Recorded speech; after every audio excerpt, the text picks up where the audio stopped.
स्वागत है आपका देव कंपटीशन क्लासेस के इस यूट्यूब चैनल पर। दोस्तों, आज हम आपको करंट अफेयर का मास्टर सीरीज देने जा रहे हैं, जिसमें महत्वपूर्ण करंट अफेयर टॉपिकों का संकलन समाहित है।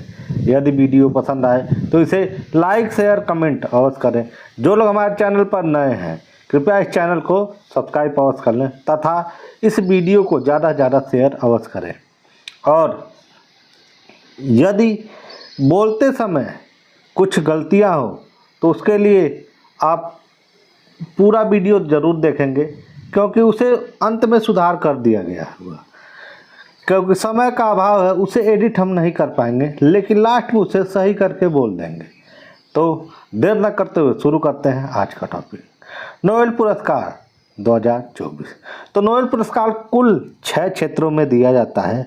और ध्यान रहे, शांति का जो नोबेल पुरस्कार है ओस्लो से दिया जाता है, और सभी जो नोबेल पुरस्कार मतलब 5 जो नोबेल पुरस्कार हैं शांति को छोड़कर, वे सभी स्वीडन से दिए जाते हैं। अब नोबेल पुरस्कार 2024, नोबेल पुरस्कार 2024 में अर्थशास्त्र के क्षेत्र में Daron Acemoglu, Simon Johnson, James A Robins को दिया गया है। फिर से सुन लें, Daron Acemoglu, Simon Johnson, James A Robinson को अर्थशास्त्र का नोबेल पुरस्कार 2024 दिया गया है। चिकित्सा का नोबेल पुरस्कार विक्टर एब्रोस और गैरी रुबकुन को दिया गया है। चिकित्सा 2024 का विक्टर एब्रोस और गैरी रुबकुन को दिया गया है। भौतिक का नोबेल पुरस्कार जेफ्री हिटन तथा जॉन जे हॉफील्ड को दिया गया। शांति का नोबेल पुरस्कार जो ओस्लो से दिया जाता है 2024 का पुरस्कार जापानी संगठन निहोन हिडाक्यो को दिया गया। और साहित्य का जो नोबेल पुरस्कार है 2024 हांगकांग, दक्षिण अफ्रीकाई एक संगठन है, इसे दक्षिण अफ्रीका के एक व्यक्ति हैं हांगकांग, उनको दिया गया। और जो शांति का नोबेल पुरस्कार जापानी संगठन है यह निहोन हिडाक्यो। रसायन के क्षेत्र में नोबेल पुरस्कार डेविड बेकर, हेमिस हसाबिस और जॉन जम्पर को दिया गया। रसायन 2024 का नोबेल पुरस्कार डेविड बेकर, डेमिस हसाबिस और जॉन जम्पर को दिया गया। अब प्रमुख चक्रवात, तो चक्रवातों का नामकरण जो हिंद महासागर में बनने वाले चक्रवात होते हैं उनका नामकरण 13 देश मिलकर करते हैं, जिसमें क्रमानुसार आए हुए चक्रवात को उन देशों द्वारा नामकरण रखा जाता है। अभी हाल ही में मई 2024 में एक रेमल नामक चक्रवात आया जो मिजोरम, असम और मेघालय को प्रभावित किया है। इसका नामकरण जो रेमल रखा गया है ओमान द्वारा। अगला चक्रवात असना चक्रवात जो अगस्त और सितंबर 2024 में गुजरात के कच्छ के तट और पाकिस्तान को प्रभावित किया है। इसका नामकरण असना जो है पाकिस्तान द्वारा रखा गया है। एक अगला है दाना चक्रवात। दाना चक्रवात अक्टूबर 2024 में आया, बंगाल की खाड़ी से उत्पन्न हुआ और उड़ीसा और पश्चिम बंगाल को प्रभावित किया। इसका नामकरण दाना जो है कतर द्वारा रखा गया है। फेंगल चक्रवात नवंबर 2024 में आया, तमिलनाडु, आंध्र प्रदेश, केरल और पुडुचेरी को यह प्रभावित किया है और इसका नामकरण जो है सऊदी अरब द्वारा रखा गया है। फिर से एक बार रिकॉल कर रहे हैं, रेमल चक्रवात का नामकरण ओमान द्वारा, असना चक्रवात का नामकरण पाकिस्तान द्वारा, दाना चक्रवात का नामकरण कतर द्वारा तथा फेंगल चक्रवात का नामकरण सऊदी अरब द्वारा रखा गया है। प्रभावित क्षेत्र इतने इम्पोर्टेंट नहीं है, ध्यान रहे। अब 2023 में कुछ चक्रवात हैं। फिलहाल एनटीपीसी के एग्ज़ाम को देखते हुए यह इम्पोर्टेंट हो सकता है, तो इसको रिकॉल कर दे रहे हैं। मिचोंग चक्रवात नामकरण म्यांमार द्वारा, मिथिली चक्रवात मालदीव द्वारा नामकरण रखा गया है। हामून चक्रवात ईरान द्वारा नामकरण, तेज चक्रवात भारत द्वारा और बिपरजॉय चक्रवात जिसका नामकरण बांग्लादेश द्वारा और मोचा चक्रवात यमन द्वारा इसका नामकरण रखा गया है। भारतीय मौसम विज्ञान संस्थान जिसकी स्थापना 1875 में हुआ, मुख्यालय नई दिल्ली में। यह पृथ्वी विज्ञान मंत्रालय के अधीन एक संस्था है, यह उसके अधीन कार्य करती है। भारतीय मौसम विज्ञान दिवस 15 जनवरी को मनाया जाता है और विश्व मौसम विज्ञान दिवस जो है 23 मार्च को मनाया जाता है। विश्व मौसम विज्ञान संगठन का मुख्यालय जेनेवा स्विट्जरलैंड में है। स्थापना 23 मार्च 1950 को हुआ। अगला टॉपिक होगा खो खो विश्व कप 2025। खो खो विश्व कप 2025 का आयोजन पहली बार हो रहा है और इसका जो शुभंकर है तेजस और तारा है। तेजस एक पुरुष है, तारा एक महिला है। आयोजन 13 से 19 जनवरी 2025 के मध्य। इसमें कुल 23 देशों ने भाग लिया है, जिसमें कुल 20 पुरुष और 19 महिला टीमों ने भाग लिया। उद्घाटन समारोह में मुख्य अतिथि के रूप में जगदीप धनखड़ जो हमारे देश के उपराष्ट्रपति जी हैं, उनके द्वारा इनका उद्घाटन किया गया।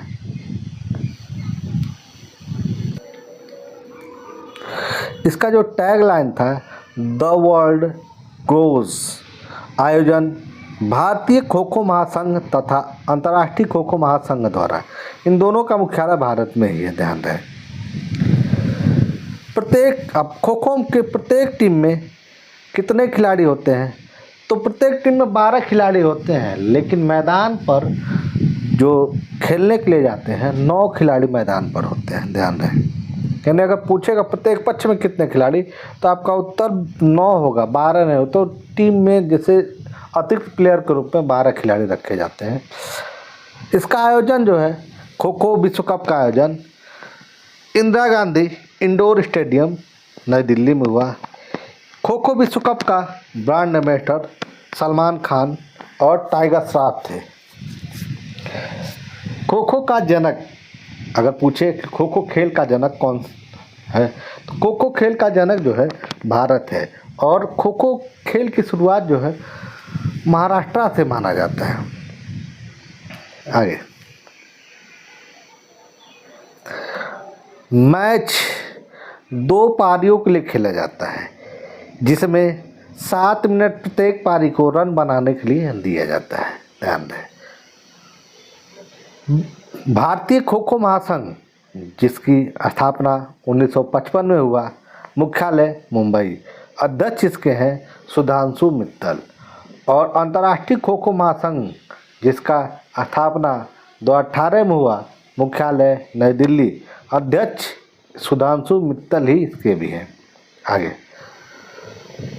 खो खो ओलंपिक में 1936 में बर्लिन ओलंपिक में शामिल किया है। खो खो को जो है ओलंपिक में 1936 में शामिल किया गया, ध्यान रहे।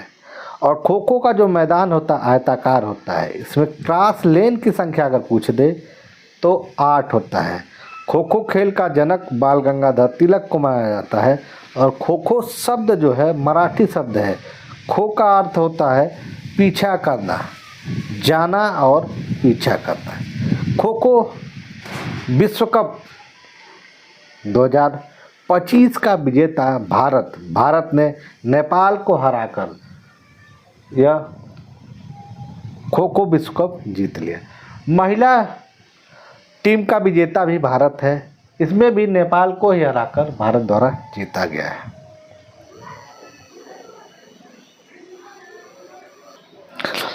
भारतीय पुरुष खो खो का कप्तान जो है प्रतीक वायकर जो महाराष्ट्र के हैं। और भारतीय टीम जो महिला खो खो कप्तान, भारतीय खो खो महिला टीम की कप्तान जो है प्रियंका इंगले हैं, ये भी महाराष्ट्र के हैं। भारतीय खो खो महासंघ द्वारा खो खो के सर्वश्रेष्ठ खिलाड़ी हेतु एकलव्य पुरस्कार दिया जाता है। और महिला खिलाड़ी है तो रानी झांसी पुरस्कार दिया जाता है। खो खो का मैदान 27 मीटर गुड़े 16 मीटर, मतलब 27 मीटर लंबा और 16 मीटर चौड़ा होता है। इस खेल में कनाडा देश भाग नहीं लिया, अपना नाम वापस ले लिया और पाकिस्तान को वीज़ा नहीं दिया गया, ध्यान रहे। अगला टॉपिक है Mahakumbh, most important topic. Mahakumbh का आयोजन 144 वर्षों में केवल प्रयागराज में ही होता है, ध्यान रहे। लेकिन कुंभ मेले का आयोजन, ध्यान रहे, महाकुंभ का आयोजन केवल प्रयागराज में होता है और वो भी 144 वर्ष बाद होता है। लेकिन कुंभ मेले का आयोजन भारत में 4 स्थानों पर होता है, प्रत्येक 12 वर्ष के अंतराल पर। और कुंभ का आयोजन हरिद्वार और प्रयागराज में होता है 6-6 वर्ष के अंतराल पर। महाकुंभ मेला प्रत्येक वर्ष, माघ कुंभ मेला, महाकुंभ नहीं, माघ कुंभ मेला प्रत्येक वर्ष जनवरी और फरवरी माह में होता है। 2025 में महाकुंभ की शुरुआत 13 जनवरी से 26 फरवरी तक हुआ। इसमें ध्यान रहे, जो 13 जनवरी को पौष पूर्णिमा और 26 फरवरी 2025 जिस दिन अंत हुआ उस दिन महाशिवरात्रि था।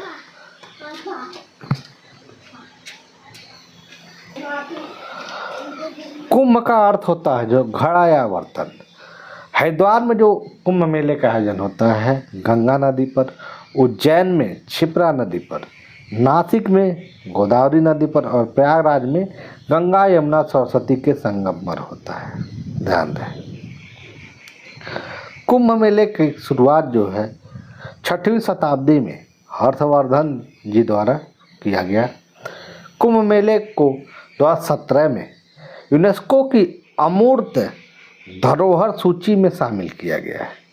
अब कुछ कुंभ मेले के दौरान आपको शाही स्नान का नामक शब्द सुनाई दिया होगा। तो शाही स्नान कुल 6 होते हैं, इसमें नागा साधुओं द्वारा स्नान किया जाता है। कुंभ मेले का उल्लेख स्कंद पुराण में मिलता है। अब 2027 में जो कुंभ मेले का आयोजन होगा नासिक में होगा।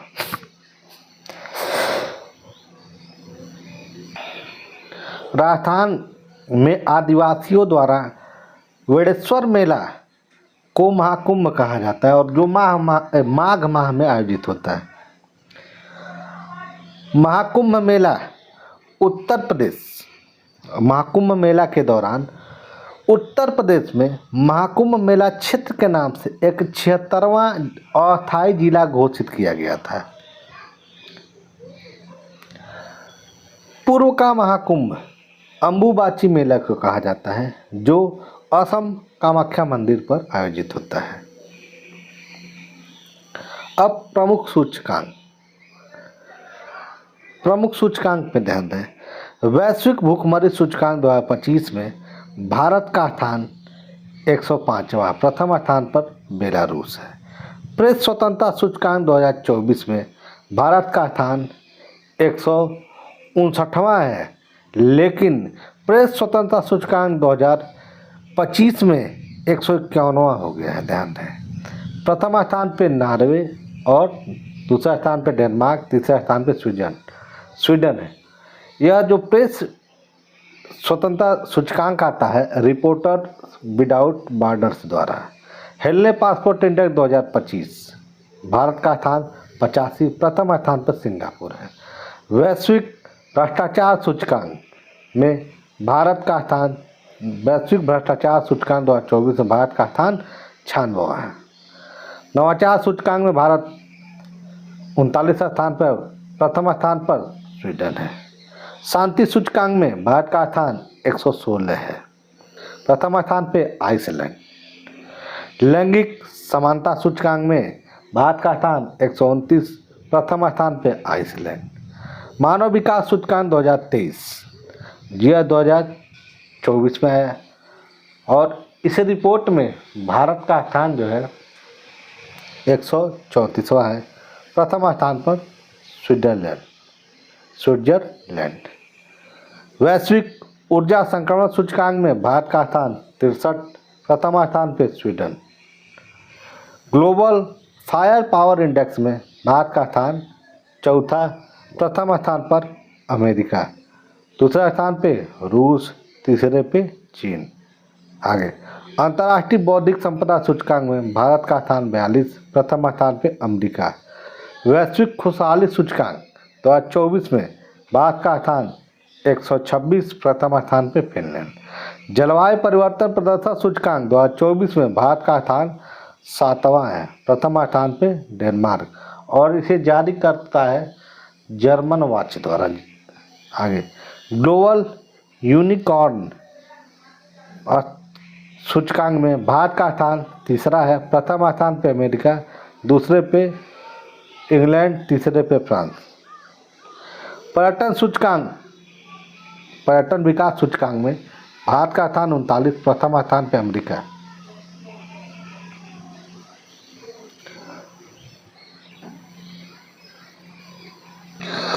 सतत विकास रिपोर्ट 2024 के अनुसार भारत का स्थान जो है 109वां, प्रथम स्थान पे फिनलैंड।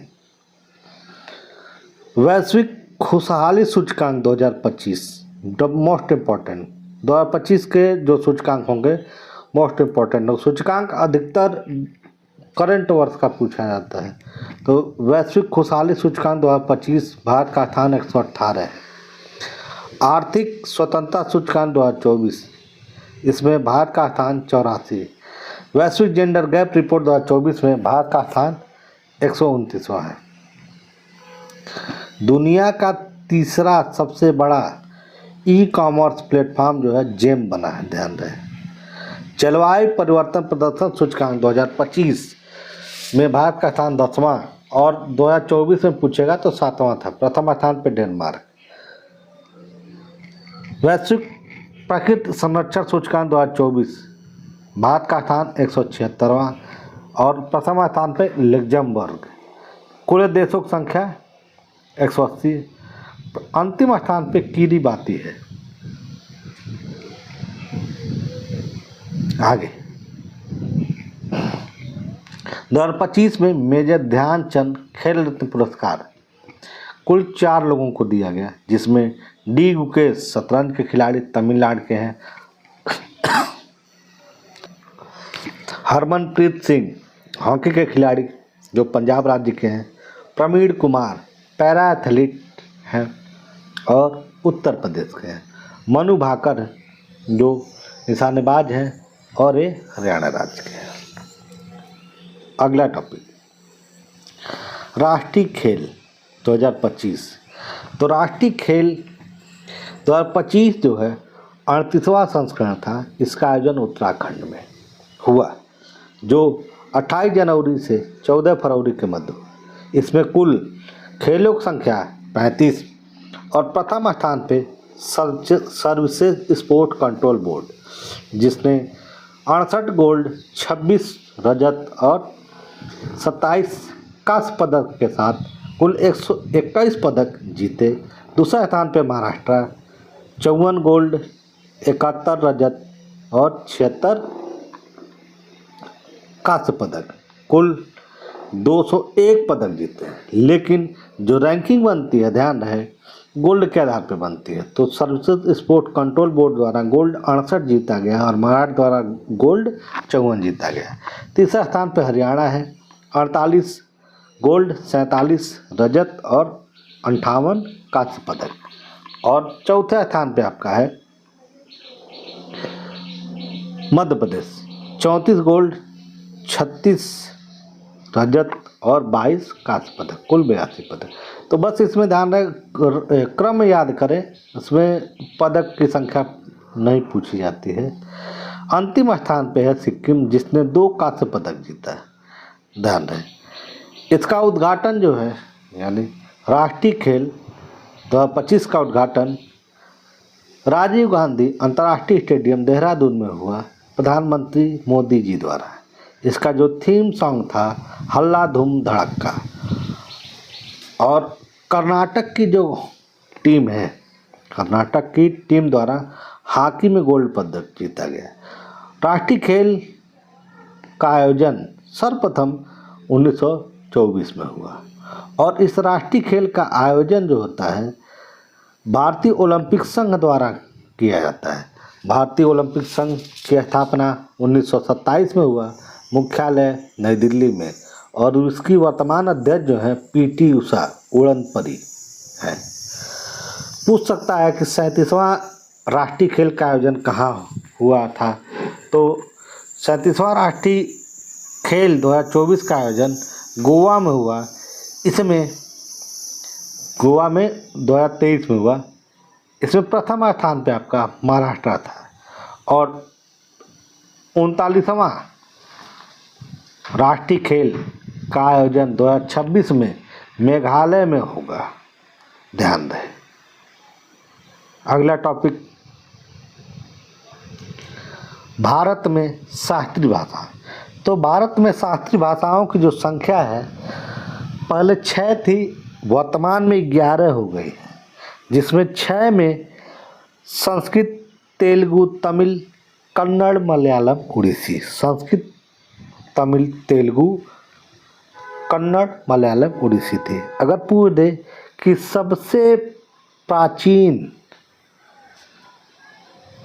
शास्त्रीय भाषा कौन सी थी, तो संस्कृत को माना जाता है, लेकिन शास्त्रीय भाषा का दर्जा प्राप्त करने वाला सबसे प्राचीन शास्त्रीय भाषा का दर्जा प्राप्त करने वाला पहली भाषा कौन सी थी, प्राचीन सबसे पहली भाषा कौन थी, तो तमिल होगा, जो 2004 में इसे शास्त्रीय भाषा का दर्जा दिया गया।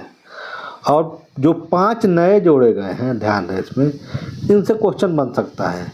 इसमें मराठी, असमिया, बंगाली, मराठी, असमिया, बंगाली, पाली, प्राकृत। मराठी, असमिया, बंगाली, पाली, प्राकृत को जो 5 भाषाएं हैं इनको शास्त्रीय भाषाओं में जोड़ दिया गया। अब वर्तमान में शास्त्रीय भाषाओं की संख्या हो गई है 11। फिर से एक बार रिकॉल कर दें, मराठी, असमिया, बंगाली, पाली, प्राकृत। मराठी, असमिया, बंगाली, पाली, प्राकृत।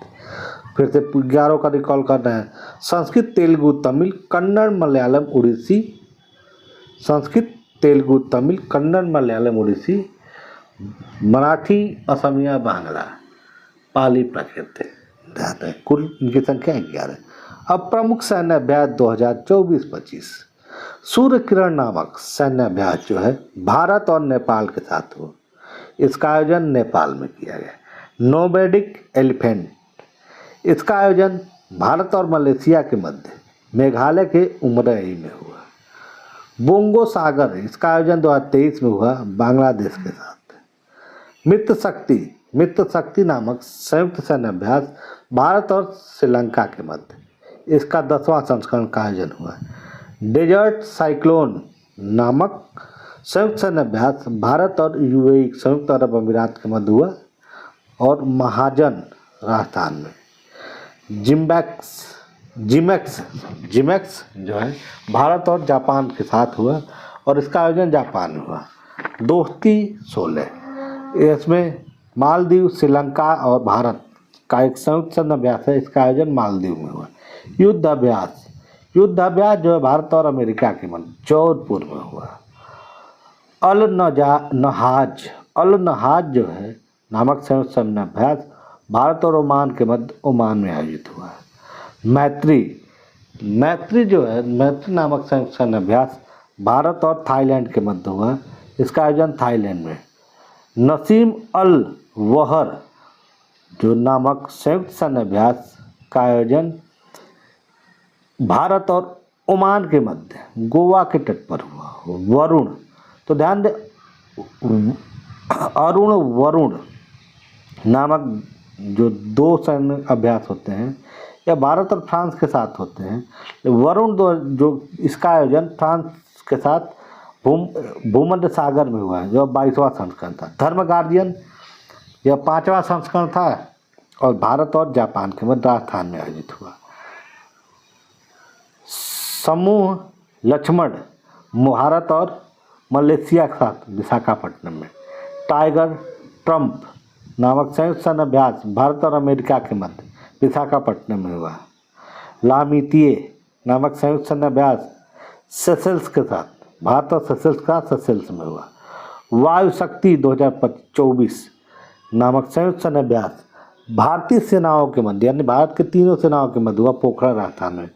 वायु शक्ति 2024 यह भारत के तीनों सेनाओं के मध्य आयोजित हुआ और पोखरण राजस्थान में हुआ। खंजर नामक संयुक्त सैन्य अभ्यास भारत और किर्गिस्तान के मध्य बाकलोह हिमाचल प्रदेश में। काजिंद संयुक्त सैन्य अभ्यास कजाकिस्तान के मध्य, भारत और कजाकिस्तान के मध्य।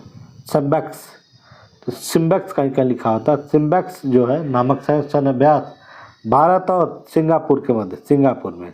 अग्नि वॉरियर सिंगापुर में, भारत और सिंगापुर से के मध्य हुआ और इसका आयोजन देवलाली महाराष्ट्र में। मालाबार संयुक्त सैन्य अभ्यास क्वाड देश समूहों के मध्य होता है और क्वाड देश समूहों में Bharat, Japan, Australia, America, Bharat, Japan, Australia, America. इसका आयोजन विशाखापट्टनम में। हरिमो शक्ति नामक संयुक्त सैन्य अभ्यास जो है भारत और मलेशिया के मध्य पहांग, मलेशिया में हुआ। अगला टॉपिक है प्रमुख निधन 2024-25, जिसमें मोस्ट इम्पॉर्टेंट रखे गए हैं। तो अभी हाल ही में नटवर सिंह की भी मृत्यु हो गई है। तो यह नटवर सिंह जो है हमारे पूर्व विदेश मंत्री थे। मनमोहन सिंह, इनकी की मृत्यु 26 दिसंबर 2024 को हुआ नई दिल्ली में। 1991 से 96 के दौरान यह भारत के वित्त मंत्री थे। उस समय प्रधानमंत्री पीवी नरसिम्हा राव जी थे और इन्हें ही भारत का उदारीकरण का जनक माना जाता है। ध्यान दें, 2 मई 2004 से 26 मई 2014 तक भारत के प्रधानमंत्री रहे। भारत में उदारीकरण का जनक माना जाता है। 1982 से 85 तक आरबीआई के गवर्नर रहे। आरबीआई के 15वें गवर्नर रहे। 1987 में इन्हें पद्म विभूषण सम्मान से नवाजा गया और देश के पहले सिख प्रधानमंत्री थे। इनका जन्म गाह, पाकिस्तान में 26 सितंबर 1932 को हुआ। इसमें बस ध्यान रहे कब प्रधानमंत्री थे, मतलब इनका इम्पोर्टेंट डाटा हम आपको दे दिए हैं, आगे आप इसको पढ़ सकते हैं।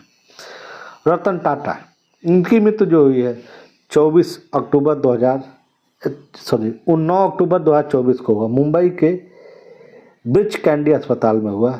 इन्हें सन 2000 में पद्म भूषण, 2008 में पद्म विभूषण पुरस्कार से नवाजा गया। 2023 में इन्हें ऑस्ट्रेलिया का सर्वोच्च नागरिक सम्मान दिया गया। 2022 में असम का सर्वोच्च सम्मान प्राप्त किए और 2023 में उद्योग रत्न पुरस्कार महाराष्ट्र सरकार द्वारा इनको दिया गया। अगले हैं राशिद खान। राशिद खान की मृत्यु ने 2006 में पद्मश्री, 2022 में पद्म भूषण तथा 2006 में ही इन्हें संगीत नाटक अकादमी पुरस्कार से नवाजा गया। अगला है प्रभा अत्रे, मोस्ट इम्पोर्टेंट। प्रभा अत्रे भारत के किराने घराने से संबंधित थे। यह एक शास्त्रीय गायिका है। इन्हें 1990 में पद्मश्री, 2002 में पद्म भूषण से पुरस्कार से नवाजा गया। यामिनी कृष्णमूर्ति भरतनाट्यम और कुचिपुड़ी की प्रमुख नृत्यांगना थी। इन्हें 1968 में पद्मश्री, 2001 में पद्म भूषण तथा 2016 में पद्म विभूषण पुरस्कार दिया गया। शारदा सिन्हा बिहार कोकिला के नाम से प्रसिद्ध भोजपुरी एवं मैथिली भाषा की प्रमुख गायिका है। इन्हें 1991 में पद्मश्री, 2018 में पद्म भूषण तथा 2025 में पद्म विभूषण से नवाजा गया है। मरणोपरांत इन्हें पद्म विभूषण दिया गया। ध्यान दें। जाकिर हुसैन तबला वादक, और इन्हें 1988 में पद्मश्री, 2002 में पद्म भूषण, 2023 में पद्म विभूषण पुरस्कार दिया गया। आगे, जॉन टिनिसवुड दुनिया के सबसे बुजुर्ग व्यक्ति थे, इनकी मृत्यु हो गई। अजीत कुरैशी जो थे उत्तर प्रदेश, उत्तराखंड, मिजोरम के पूर्व राज्यपाल थे। पंकज उदास गजल गायक, इनकी मृत्यु भी हो गई। और इन्हें 2006 में पद्मश्री, 2025 में इन्हें पद्म भूषण पुरस्कार दिया गया है, ध्यान रहे। मरणोपरांत मनोहर जोशी महाराष्ट्र के सीएम, 1995 से 1999 तक ये महाराष्ट्र के मुख्यमंत्री थे और 2002 से 2004 तक लोकसभा अध्यक्ष भी रहे। हरमोहन धवन पूर्व केंद्रीय मंत्री। मुन्नवर राणा उर्दू कवि, इन्हें 2014 में साहित्य अकादमी पुरस्कार दिया गया।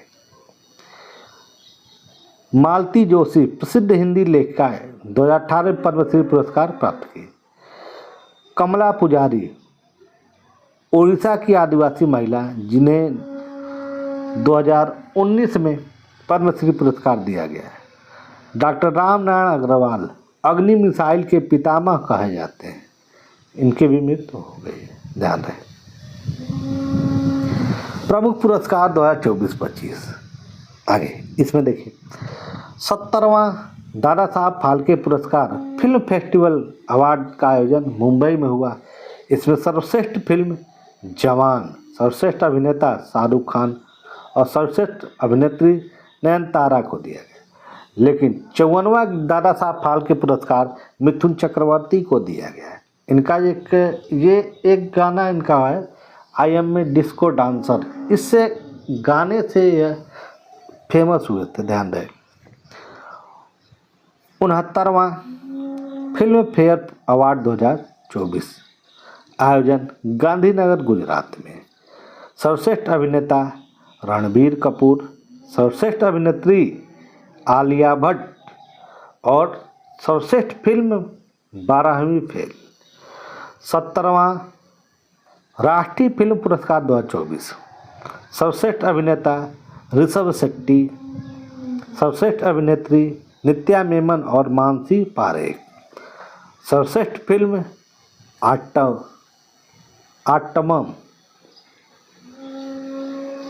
सर्वश्रेष्ठ फिल्म जो है आट्टम है, ध्यान रहे। भारतीय अंतर्राष्ट्रीय फिल्म महोत्सव जो 55वां संस्करण है, आयोजन गोवा में। इसका थीम था युवा फिल्म निर्माता भविष्य। इसमें गोल्डन पीकॉक पुरस्कार टॉक्सिक फिल्म को दिया गया। सर्वश्रेष्ठ अभिनेता क्लेमेंट फावेकू को दिया गया। सर्वश्रेष्ठ अभिनेत्री बेस्टा मातुलाइटे तथा इवा रूपिके को दिया गया। आगे, लता दीनानाथ पुरस्कार 2024, यह तीसरा संस्करण था लता दीनानाथ पुरस्कार का। इसकी शुरुआत 2022 से हुई है। अगर पहला पुरस्कार पूछे तो नरेंद्र मोदी जी को दिया गया और तीसरा पुरस्कार 2024 में जो है अमिताभ बच्चन को दिया गया। आगे, व्यास सम्मान 2024, व्यास सम्मान 2024 34वां संस्करण। इसे डॉक्टर सूर्यबाला को दिया गया है। इनकी रचना कौन देश को बासी और बीनू की डायरी बहुत प्रसिद्ध है। भारत रत्न 2024, भारत रत्न पुरस्कार अधिकतम 3 लोगों को दिया जाता है, लेकिन इस वर्ष यानी 2024 में कुल 5 लोगों को दिया गया, जिसमें कर्पूरी ठाकुर, लाल कृष्ण आडवाणी, पीवी नरसिम्हा राव, चौधरी चरण सिंह और एम.एस. स्वामीनाथन जी को 2024 में भारत रत्न पुरस्कार दिया गया। आगे, मेजर ध्यानचंद खेल रत्न पुरस्कार 2024 जो 2025 में दिया गया। पाने वाली पहली मनु भाकर है। इन्हें निशानेबाज हैं, शूटिंग से संबंधित है। डी गुकेश दूसरे नंबर पे शतरंज के खिलाड़ी, हरमनप्रीत सिंह हॉकी के खिलाड़ी और प्रवीण कुमार पैरा एथलीट हैं। आगे साहित्य अकादमी पुरस्कार। तो साहित्य अकादमी पुरस्कार जो है कुल 24 भाषाओं में दिया जाता है, जिसमें 22 तो है हमारे संविधान में शामिल, जो 8वीं अनुसूची में शामिल 22 भाषाएं हैं उनको उस क्षेत्र में, तथा 2 जो है एक राजस्थानी और अगला अंग्रेजी को क्षेत्र में दिया जाता है। तो हिंदी के क्षेत्र में साहित्य अकादमी पुरस्कार पाने वाले गगन गिल हैं और अंग्रेजी में स्टीन कीडे को दिया गया। आगे सरस्वती सम्मान 2023 प्रभा वर्मा को दिया गया और उनका उपन्यास रौद्र सात्विकम को दिया। 58वां ज्ञानपीठ पुरस्कार 2024 58वां ज्ञानपीठ पुरस्कार 2024 जगत गुरु राम भद्राचार्य को दिया गया। तुलसी पीठ के संस्थापक हैं चित्रकूट में, और इन्हें संस्कृत भाषा के लिए दिया गया तथा उर्दू के क्षेत्र में गुलजार को भी यह पुरस्कार 58वां दादा प्लस फाल्के 58वां ज्ञानपीठ पुरस्कार दिया गया। ध्यान रहे। आगे पीएम मोदी को प्राप्त प्रमुख पुरस्कार, इसको देख लीजिएगा, पुश करके पढ़ लीजिएगा। इम्पोर्टेंट फिलहाल उतना नहीं है क्योंकि बहुत ज़्यादा पुरस्कार मिल चुका है। जो एकदम लेटेस्ट होगा उसको देख के जाइएगा एग्जाम में। आगे पद्म पुरस्कार 2025 कुल 39 लोगों को दिया गया है। आगे यह भारत का जो है दूसरा सर्वोच्च सम्मान, दूसरा तीसरा चौथा सर्वोच्च सम्मान है, जिसमें अगर पहला पूछेगा भारत का सर्वोच्च नागरिक सम्मान कौन सा, तो भारत रत्न है। दूसरे नंबर पे आपका पद्म विभूषण, तीसरे पे पद्म भूषण और चौथे पे पद्मश्री है।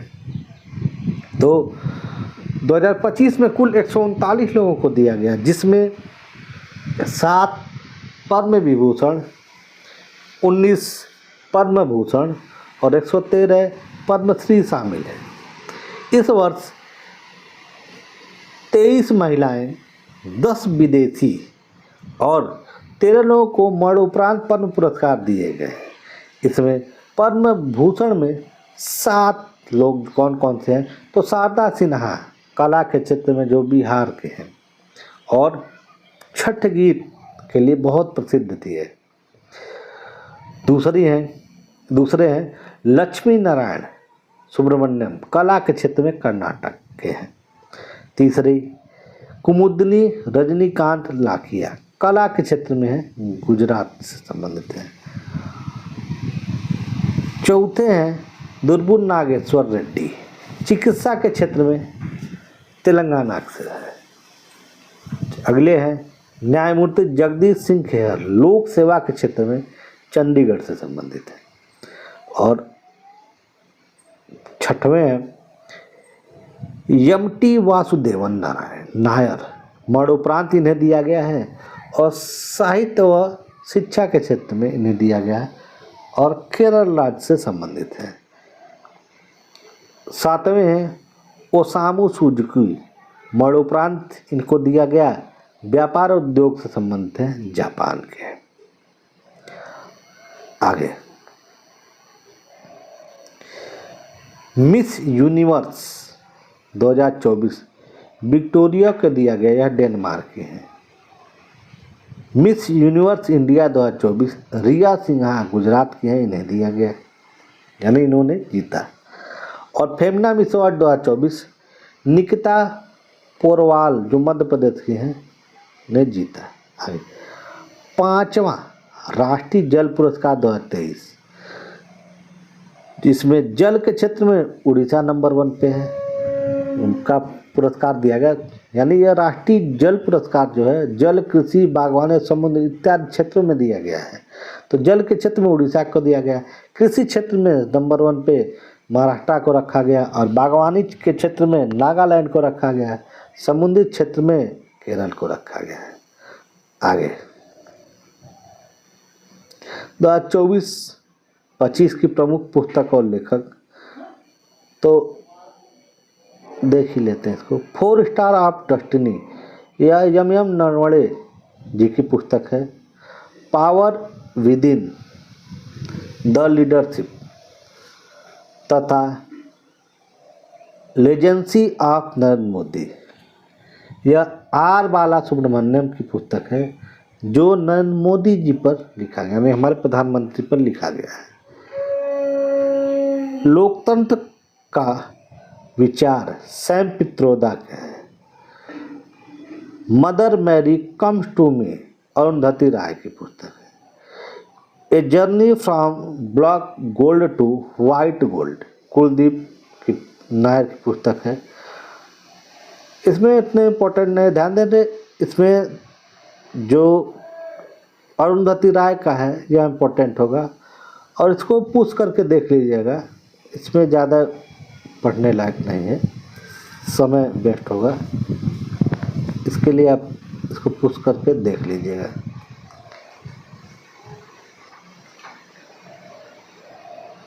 क्योंकि पेज ज़्यादा है, समय ज़्यादा हो जाएगा। इसमें जो मोस्ट इम्पोर्टेंट है उसको ना तो हम पढ़ ही दे रहे हैं।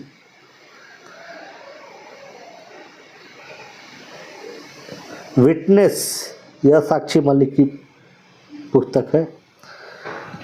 कारगिल युद्ध टर्निंग पॉइंट्स यह कर्नल एम.बी. रविंद्रनाथ की पुस्तक है।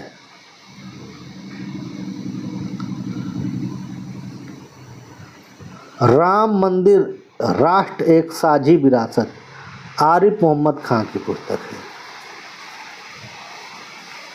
अब बाघ अभयारण्य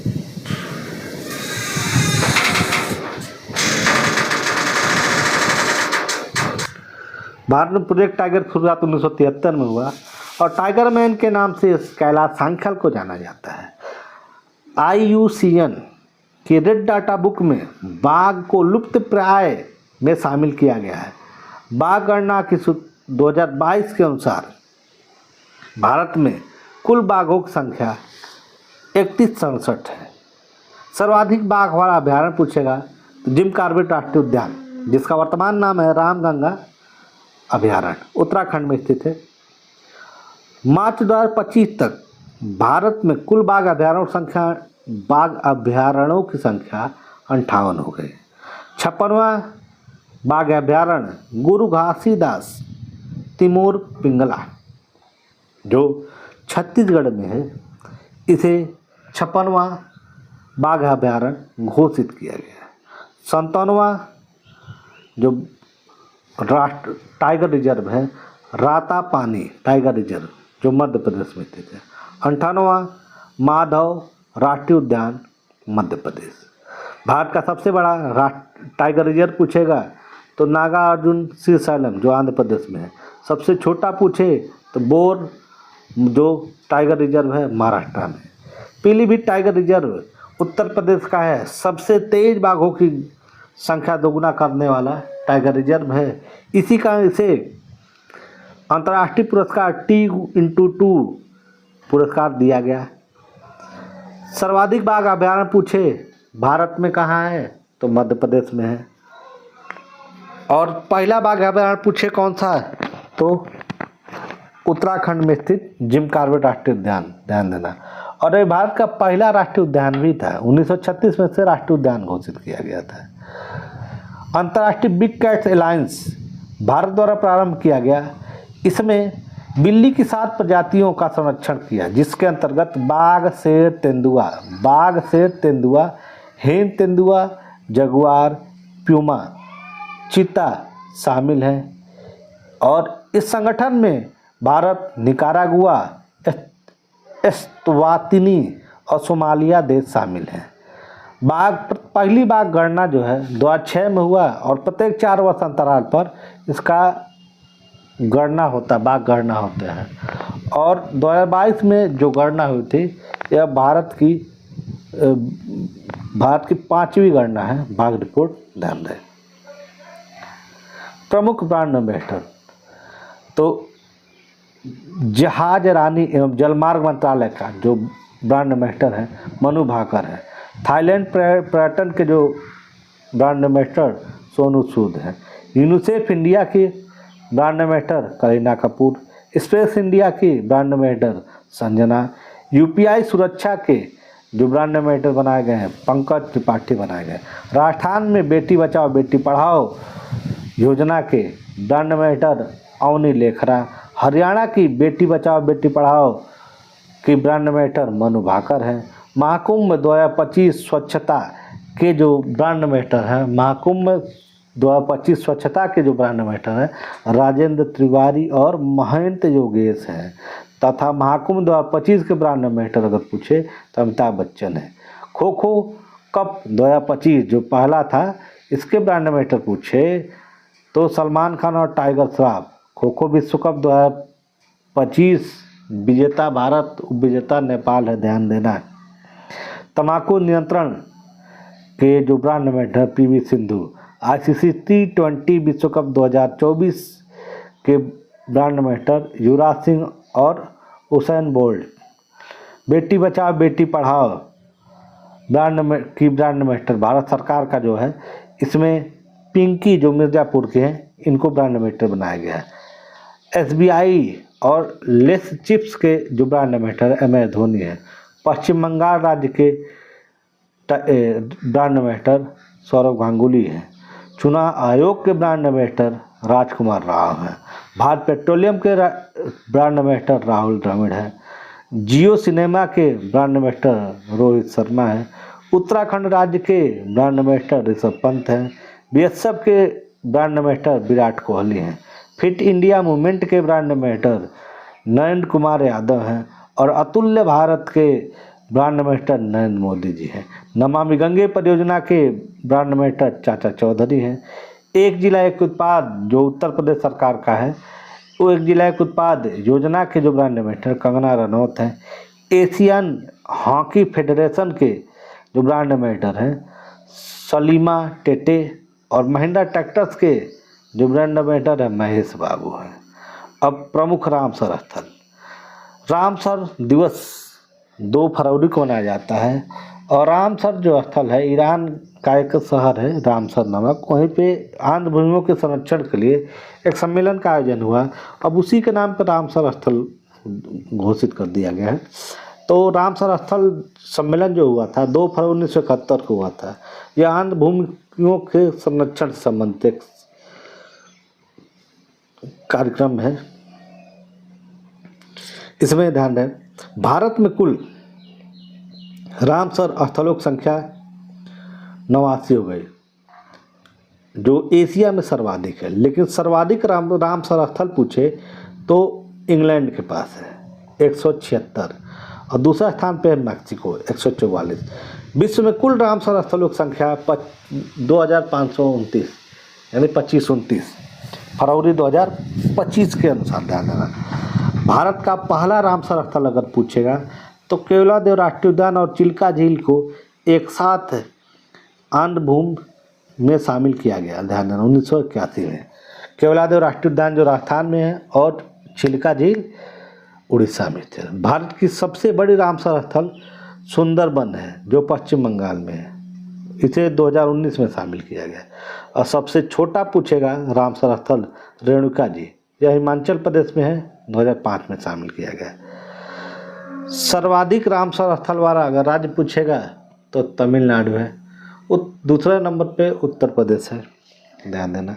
2025 में जो शामिल रामसर स्थल हैं जिसमें सक्कर कोट्टई पक्षी अभ्यारण्य तमिलनाडु में और थेर थंगल पक्षी अभ्यारण्य भी तमिलनाडु में। सक्कर कोट्टई पक्षी अभ्यारण्य थेर थंगल पक्षी अभ्यारण्य तमिलनाडु का। सक्कर कोट्टई पक्षी अभ्यारण्य और थेर थंगल पक्षी अभ्यारण्य जो है तमिलनाडु के हैं, इन्हें शामिल किया गया। और फिर तीसरा जो शामिल किया गया है खेचे ओ पलरी, यह सिक्किम राज्य का है और यह सिक्किम का पहला रामसर स्थल है। खेचे ओ पलरी सिक्किम राज्य का पहला रामसर स्थल है, ध्यान देना। और उधवा झील झारखंड में स्थित है और यह झारखंड का पहला रामसर स्थल है। उधवा झील झारखंड का पहला रामसर स्थल है। आगे ज्ञानपीठ पुरस्कार। तो ज्ञानपीठ पुरस्कार की शुरुआत डिटेल में थोड़ा सा देख लें। शुरुआत 1961 से हुआ और पहली बार दिया गया 1965 में, और यह भारत में 23 भाषाओं पे दिया जाता है, ध्यान रहे, जिसमें 22 भाषा आपके संविधान के 8वें सूची में तथा एक अंग्रेजी को भी दिया जा रहा है।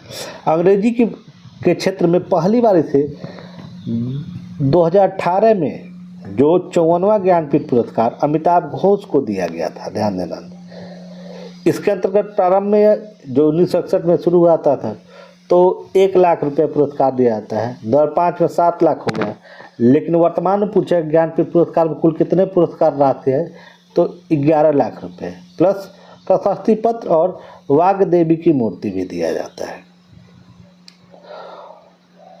आगे 59वां जो ज्ञानपीठ पुरस्कार है 2024 में, 59वां ज्ञानपीठ पुरस्कार 2024 में विनोद कुमार शुक्ला को दिया गया हिंदी के क्षेत्र में।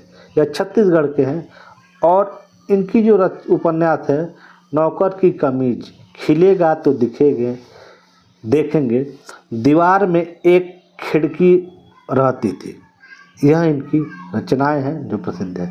और 58वां ज्ञानपीठ पुरस्कार जो है गुलजार को दिया गया, उर्दू कवि हैं, और जगत गुरु राम मध्वाचार्य को संस्कृत भाषा के लिए दिया गया था, ध्यान रहे। जो ज्ञानपीठ पुरस्कार है यह मरणोपरांत नहीं दिया जाता, ध्यान देना। ICC champions trophy 2025, ICC champions trophy 2025 विजेता भारत ने न्यूजीलैंड को हराकर यह आईसीसी चैंपियंस ट्रॉफी 2025 जीत ली। इसमें जो भारतीय टीम के कप्तान थे रोहित शर्मा थे। इसका आयोजन जो है पाकिस्तान और यूएई में हुआ। भारत कोई भी मैच पाकिस्तान में नहीं खेलने गया, इसका सभी मैच का आयोजन यूएई में ही हुआ है, ध्यान रहे। फाइनल मैच का आयोजन दुबई इंटरनेशनल क्रिकेट स्टेडियम में हुआ 9 मार्च 2025 को। Player of the match Rohit Sharma, final match में player of the match Rohit Sharma को दिया गया। इसमें गोल्डन बॉल हैट हेनरी को, जो न्यूजीलैंड के खिलाड़ी हैं, और गोल्डन बैट सचिन रबिन को दिया गया, भी न्यूजीलैंड के खिलाड़ी हैं। इस टूर्नामेंट में प्लेयर ऑफ द टूर्नामेंट, मतलब पूरे जितने भी मैच हुए थे उसमें player of the tournament finally, मतलब सभी मैचों को देखते हुए player of the tournament Sachin Rabin को दिया गया। आयोजन तो पाकिस्तान और यूएई में हुआ। कुल कितने टीमों ने भाग लिया अभी पूछता है, तो 8 टीमों ने भाग लिया। और कुल कितने मुकाबले हुए, तो 15 मुकाबले हुए। इसका ब्रांड एम्बेसडर शिखर धवन थे और आईसीसी चैंपियंस ट्रॉफी का यह 9वां संस्करण था, ध्यान रहे। आगे इसके आईसीसी चैंपियंस ट्रॉफी की शुरुआत 1998 से हुआ, ध्यान देना। और आईसीसी चैंपियंस ट्रॉफी 2029 में भारत में होगा। प्रत्येक 4 वर्ष अंतराल पर इसका आयोजन होता है, ध्यान रहे। अब खेल से संबंधित 2024-25 से संबंधित प्रमुख पुरस्कार और उसके विजेता। खेल संबंधित 2024-25 संबंधित महत्वपूर्ण प्रश्न। तो 32वां विजय हजार ट्रॉफी 2024 का आयोजन 21 दिसंबर 2024 से 18 जनवरी 2025 तक हुआ। इसका विजेता जो है कर्नाटक है और कर्नाटक 5वीं बार विजय हजार ट्रॉफी जीता है। और कर्नाटक जो विजय हजार ट्रॉफी विजेता है उसका कप्तान मयंक अग्रवाल है, यानी विजय हजार ट्रॉफी का संबंध जो है क्रिकेट से, ध्यान देना। उप विजेता विदर्भ, कप्तान Karun Nair. ICC champions trophy 2025 आयोजन पाकिस्तान और यूएई में। 19 फरवरी से 9 मार्च 2025 के मध्य। 9वां संस्करण था, कुल टीम 8 जिसमें भाग लिया, और इसमें कुल मैचों की संख्या अगर पूछे तो 15 मैच हुए थे। विजेता भारत तीसरी बार, भारत ने तीसरी बार ICC champion trophy ICC champion trophy जीता है, और जो पहली बार जीता था भारत 2002 में, उसके बाद 2013 में और फिर 2025 में। उपविजेता न्यूजीलैंड। भारत ने सभी मैचें जो खेले थे वह संयुक्त अरब अमीरात में हुआ था। गोल्डन बैट सर्वाधिक रन बनाने वाले खिलाड़ी को दिया जाता है आईसीसी चैंपियन ट्रॉफी में, जो रविंद्र न्यूजीलैंड के खिलाड़ी को दिया गया है। और गोल्डन बॉल सर्वाधिक विकेट लेने वाले खिलाड़ी को दिया जाता है, जिसमें मैट हेनरी को दिया गया। यह न्यूजीलैंड के खिलाड़ी हैं। 4 मैचों में 10 विकेट लिया था। आगे रणजी ट्रॉफी 2025 का 90वां संस्करण। विजेता विदर्भ, उपविजेता केरल। रणजी ट्रॉफी का संबंध भी क्रिकेट से है। 38वां ग्रीष्मकालीन राष्ट्रीय खेल आयोजन उत्तराखंड में हुआ है, और विजेता सर्विसेज स्पोर्ट कंट्रोल। उपविजेता दूसरे नंबर पे, मतलब राष्ट्रीय ग्रीष्मकालीन खेल का आयोजन उत्तराखंड में हुआ, जो 38वें क्रम का था। इसमें सर्विसेज स्पोर्ट कंट्रोल पहले स्थान पे, दूसरा स्थान पे महाराष्ट्र, और तीसरा स्थान पे आपका हरियाणा है। और अगर पूछे कि 39वां कहाँ होगा 2026 में, तो इसका आयोजन जो है मेघालय में होगा। आगे खेलो इंडिया पैरा गेम्स 2025। तो खेलो इंडिया पैरा गेम्स का आयोजन 20 से 27 मार्च 2025 के मध्य नई दिल्ली में हुआ। यह दूसरा संस्करण था। इसका शुभंकर उज्ज्वला यानी गौरैया। आदर्श वाक्य था हौसलों की उड़ान। गान था खेलेगा खेलेगा मेरा इंडिया, जीतेगा जीतेगा मेरा इंडिया। प्रथम स्थान पे हरियाणा है, दूसरा स्थान पे तमिलनाडु, और तीसरा स्थान पे उत्तर प्रदेश है। आगे मार्च 2025 में टेबल टेनिस खिलाड़ी अचंता शरद कमल ने संन्यास लेने की घोषणा कर दी। मेजर ध्यानचंद खेल रत्न पुरस्कार 2025 4 लोगों को दिया गया। मणि भाकर, डी गुकेश, हरमनप्रीत सिंह, प्रवीण कुमार। इसका पूर्व नाम था राजीव गांधी खेल रत्न पुरस्कार, जिसकी शुरुआत 1991-92 में हुआ था, और पहला जो राजीव गांधी खेल रत्न पुरस्कार मेजर ध्यानचंद को दिया गया था। वर्तमान में इसमें 25 लाख रुपए दिए जाते हैं, और इसमें यह जो मेजर ध्यानचंद पुरस्कार है 4 वर्ष का खेल के क्षेत्र में विशेष योगदान के लिए दिया जाता है। आगे महिला प्रीमियम लीग 2025 WPL आयोजन 14 फरवरी से 15 मार्च। आयोजन महाराष्ट्र में हुआ।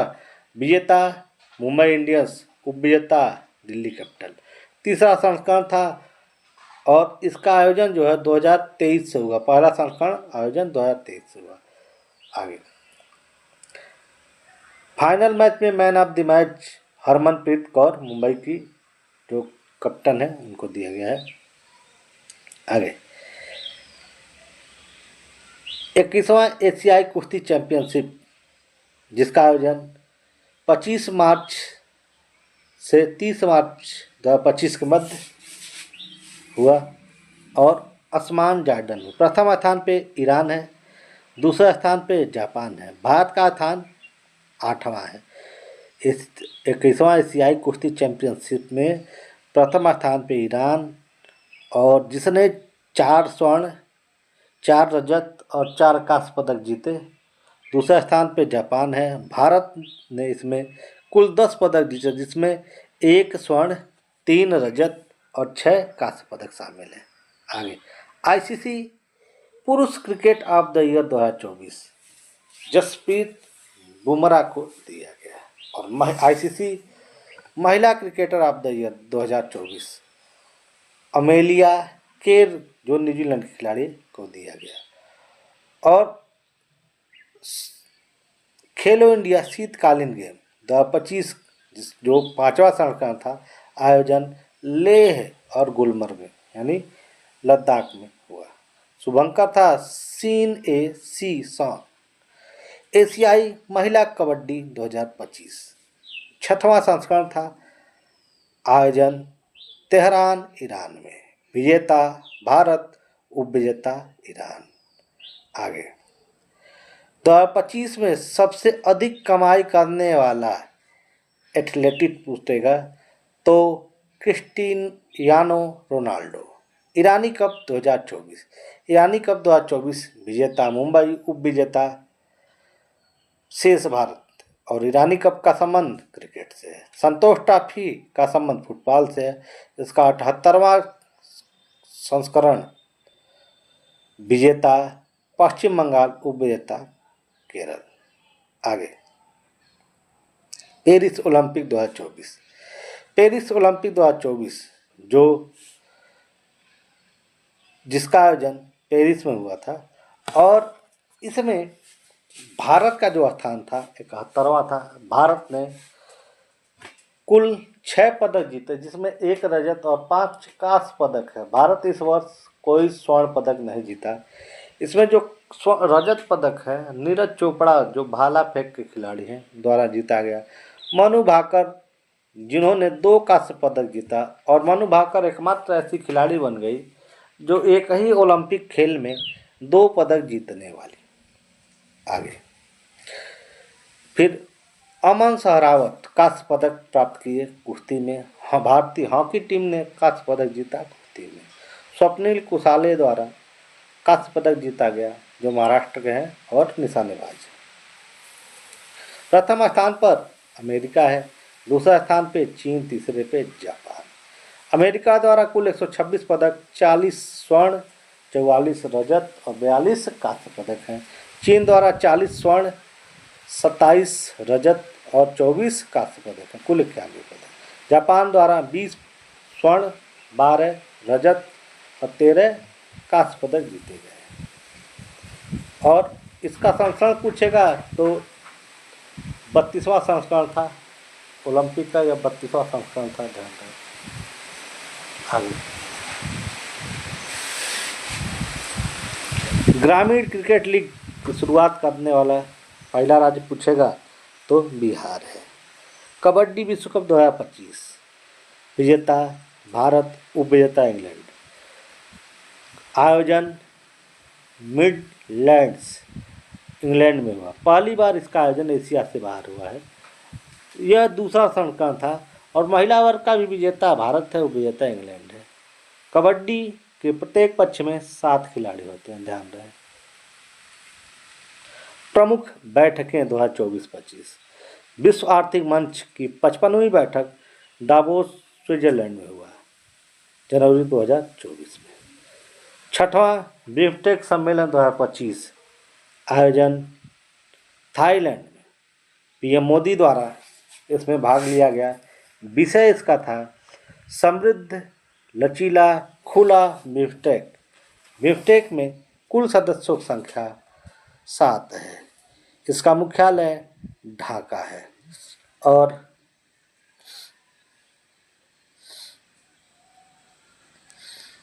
इसमें कुल 7 सदस्य हैं, जिसमें Bangladesh, Bhutan, India, Nepal, Sri Lanka, Myanmar, Thailand है।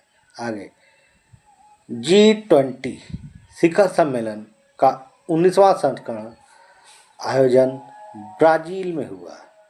अध्यक्ष इसके थे ब्राजील के राष्ट्रपति लूला दा सिल्वा। आयोजन नवंबर 2024 में हुआ। G20 में कुल सदस्य देशों की संख्या अगर पूछेगा तो 21 है, जिसमें 19 सदस्य देश हैं और एक यूरोपियन संघ और दूसरा अफ्रीकन संघ है। 2024 का जो थीम था इसका एक न्यायपूर्ण विश्व और सतत गृह निर्माण। इसमें अगर सदस्य देशों को याद करना तो ब्रिक्स सदस्य देशों का नाम याद रखें, जिसमें ब्राज़ील, रूस, इंडिया, चीन और साउथ अफ्रीका। फिर इसके साथ G7 के सदस्यों का याद रखें, जिसमें जीजा कई बार फ्रांस का इसका एक कोड था, तो जी से जर्मनी, जा से जापान, कई ई से इटली, क से कनाडा, फिर ब्राज़ील, फ्रांस और अमेरिका इसमें शामिल है। 2025 में 20वां संस्करण था जिसका आयोजन जोहान्सबर्ग में हुआ। ध्यान देना। आगे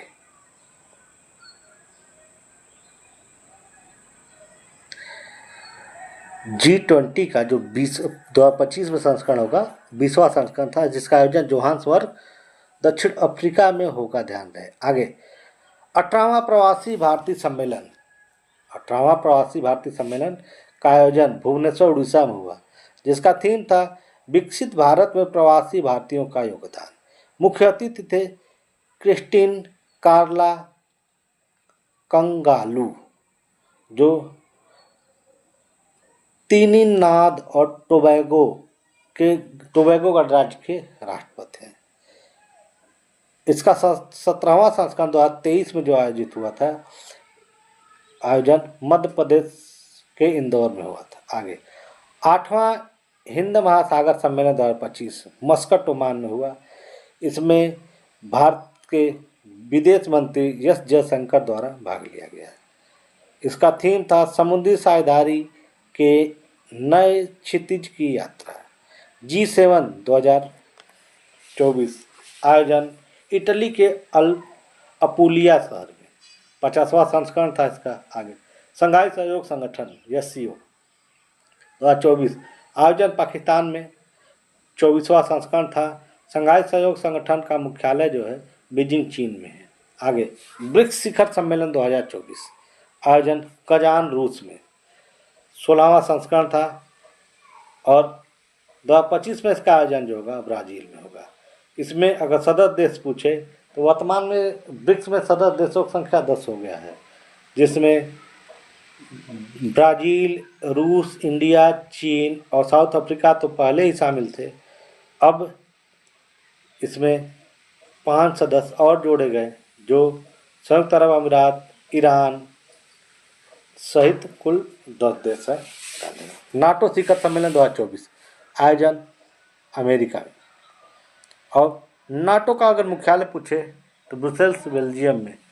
स्थापना 4 अप्रैल 1949 को हुआ। नाटो का जो स्थापना हुआ था 4 अप्रैल 1949 को। मुख्यालय ब्रुसेल्स बेल्जियम। इसके कुल सदस्य देशों की संख्या पूछेगा तो 32 है, जिसमें फिनलैंड 31वां है और स्वीडन 32वां है। आगे 45वां आसियान शिखर सम्मेलन 2024 आयोजन लानोस। आसियान का जो मुख्यालय है जकार्ता इंडोनेशिया में। आगे इसमें जो इम्पोर्टेंट है वही रिकॉल कर रहे हैं, और तो इसमें बहुत ज़्यादा लिख लिए हैं जो PCS जैसे एग्जामों के लिए भी है, तो इसको पुश करके पढ़ लीजिएगा। जो इम्पोर्टेंट है उसको रिकॉल कर दे रहे हैं। 46वीं विश्व धरोहर समिति की बैठक जो हुई थी नई दिल्ली में 2024 में जुलाई माह में। 9वां रायसीना डायलॉग फरवरी 2024 में आयोजन नई दिल्ली में, और 10वां भी आयोजन नई दिल्ली में ही हुआ। आगे 27वां राष्ट्रीय युवा उत्सव 2024 आयोजन नासिक महाराष्ट्र में। संयुक्त राष्ट्र संघ महासभा का 78वां सत्र का आयोजन न्यूयॉर्क अमेरिका में हुआ। 9वां क्वाड विदेश मंत्रियों का जो सम्मेलन 2025 में हुआ अमेरिका में। और क्वाड सदस्य देशों की संख्या पूछे तो 4 है, जिसमें अमेरिका, भारत, जापान, ऑस्ट्रेलिया है। क्वाड शिखर सम्मेलन 2025 ध्यान दें, यहाँ पे क्वाड विदेश मंत्रियों का जो सम्मेलन हुआ है 2025 में वो अमेरिका में हुआ, लेकिन क्वाड शिखर सम्मेलन 2025 का आयोजन भारत में होगा। ध्यान देना।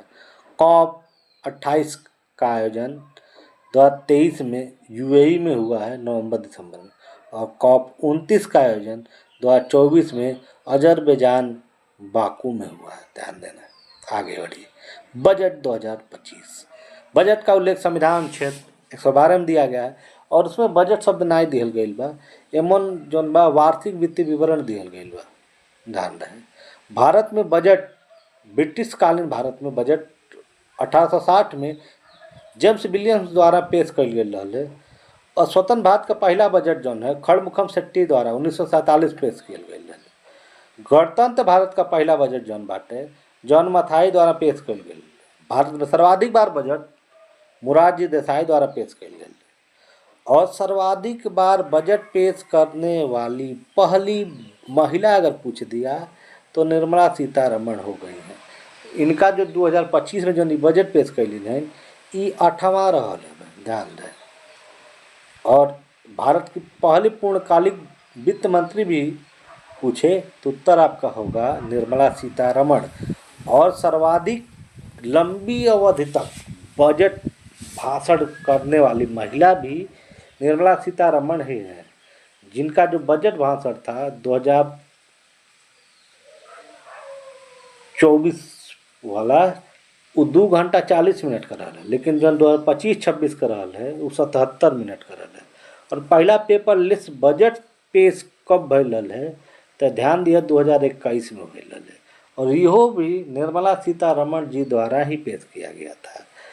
और 2025 में जो है 5वां पेपरलेस बजट पेश कैली है, ध्यान रहे। अब पहला पूर्णकालीन वित्त मंत्री पूछे तो निर्मला सीतारमण, लेकिन अगर पहली वित्त मंत्री पूछे तो इंदिरा गांधी रही, ध्यान दिया भैया। आगे बजट 2025-26 में कुछ जो विशेष पॉइंट बा वो ध्यान दिया। तो 12 लाख तक इनकम टैक्स फ्री हो गई बा। बजट का कुल आकार है 50-65-345 करोड़। राजकोषीय घाटा जौन बाटे रहले का अनुमान बा 4.4, लेकिन 2024-25 में जौन राजकोषीय घाटा रहल है 4.8 बा, ध्यान देना। अब 2024-25 का जो 25-26 का जो बजट बा ऊपर विकसित भारत खातिर 6 मुख्य बिंदु रखल गई बा, जौन में गरीबी मुक्ति, अच्छी शिक्षा, सस्ती सुलभ सर्वसुलभ शिक्षा, कुशल कारीगर, आर्थिक गतिविधियों में महिला की भागीदारी बढ़ावे के मतलब बढ़ा के 70% कैले के लक्ष्य रखल गई बा। और भारत के food basket of the world बनौले के लक्ष्य रखल गई बा, यानी किसानन के विशेष ध्यान रखले के व्यवस्था कैल गई बा। ठीक है, यही खातिर एवं पहला एक योजना शुरू कल किसानन खातिर प्रधानमंत्री धान्य कृषि योजना। पहले के शुरू में 100 जिला में शुरू कल जाई, मतलब ट्रायल कल जाई। करे एमन जौन बाटे उत्पादकता, फसल विविधता, सतत कृषि पद्धति अपनावल जाई, जिससे और साथ साथ सिंचाई, भंडारण और ऋण उण खातिर भी विशेष व्यवस्था कल जाए, ध्यान दें। दलहन के क्षेत्र में आत्मनिर्भर बने खातिर 6 वर्षीय एक ठे प्रोग्राम लियावल गईल बा। जौन दलहन के अंतर्गत तूर दाल, उड़द दाल और मसूर पर विशेष ध्यान दियल गईल है। कपास उत्पादक मिशन खातिर एक लक्ष्य बनावल गईल बा जो 5 वर्षीय रहेगा। इसमें अच्छी किस्म की कपास उत्पादन पर विशेष बल दिया गया है। बिहार में मखाना बोर्ड बनावल जाई। किसान क्रेडिट कार्ड के जो लिमिट रहल है 3 लाख के ओके बढ़ा के 5 लाख कर दिया गया बा। अभी पूछ सकेला किसान क्रेडिट कार्ड शुरुआत कब भइल है तो 1998-99 में भइल है। अगर रियल पूछी तो 98 में रही उत्तर। असम के नामरूप नामक स्थान है असम में, वहाँ जो बा यूरिया प्लांट लगौले प्लानिंग कैल बा।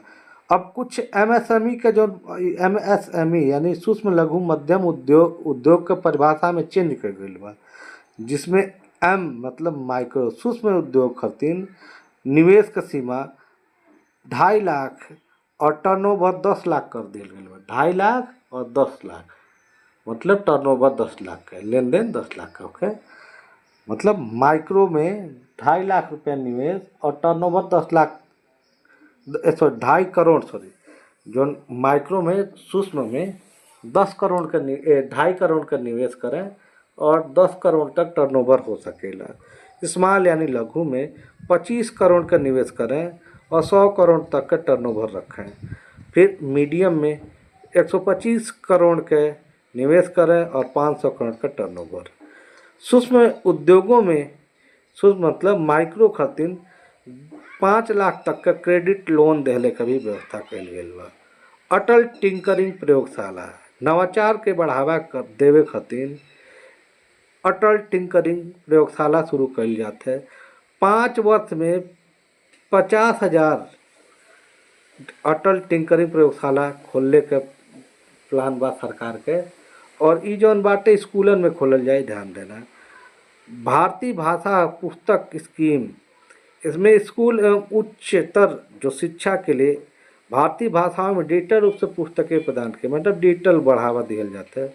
राष्ट्रीय कौशल उत्कृष्टता केंद्र 5 नए खोले जाएंगे, यानी make for India, make for world, ये का स्लोगन बाटे। कैंसर उपचार खातिर एक कैंसर उपचार डे कैंसर केंद्र प्रत्येक जिला अस्पताल में खोलने के प्रोग्राम बा। 2025-26 के दौरान 200 खोलने के प्लान बा, आगे पूरे भारत में खोलल जाई।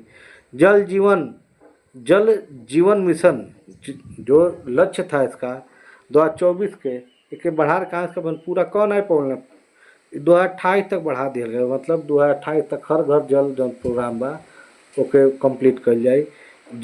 हर घर जल प्रोग्राम जब शुरू भइल रहा है 2019 से 2024 तक का लक्ष्य रहा है, लेकिन अब इसे बढ़ा के 2028 कर दिया गया है। बिहार में ग्रीनफील्ड एयरपोर्ट खुलने की व्यवस्था कर गई बा और पश्चिमी कोसी नहर परियोजना प्रारंभ हुई। ध्यान दिया बिहार में चुनाव अब कुल उधर वह जीतले प्रोग्राम कल जाते सरकार द्वारा, तो थोड़ा सा इस पर भी ध्यान रहे। खाली चुनाव के देखते हुए बजट बनेला भैया। यहाँ ये बजटे उट्टे में कोनो युवा खातिर कोनो योजना नहीं बा, बेरोजगारी खातिर कोनो योजना नहीं बा, बस ऐसा ही खाली एक जियावल जाता है। चलो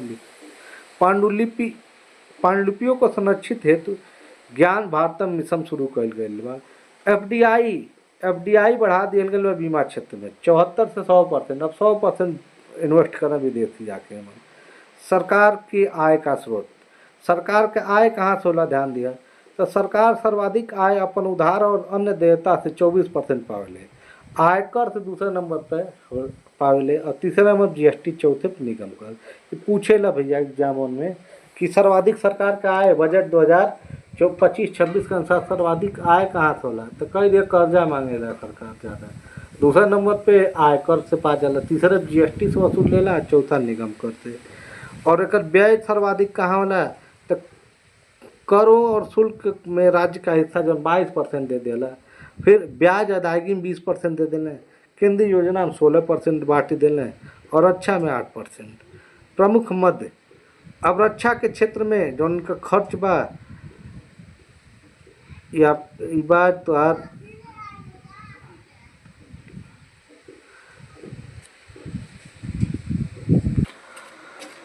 रक्षा क्षेत्र में जौन बा 4,91,732 करोड़ रुपये का प्रोग्राम बा। ग्रामीण विकास खातिर 2,66,871 करोड़, गृह मंत्रालय खातिर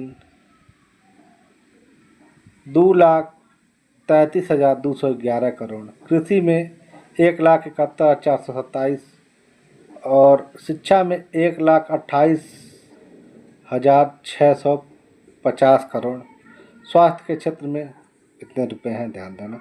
सर्वाधिक अगर खर्च कहल जाए तो जौन सरकार का सर्वाधिक खर्च जौन बा प्रधानमंत्री गरीब अन्न कल्याण है, एमन सर्वाधिक पैसा भेजा ताड़े।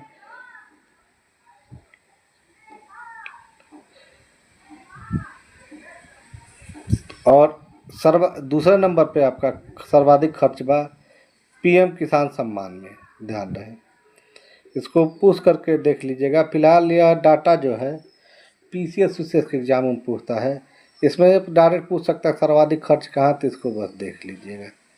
सर्वाधिक खर्च प्रधानमंत्री गरीब अन्न कल्याण में, यानी वो फ्री में जो 5 किलो सोनवा से सरकार अपन चुनाव जीत जाती है, वही जीत होता।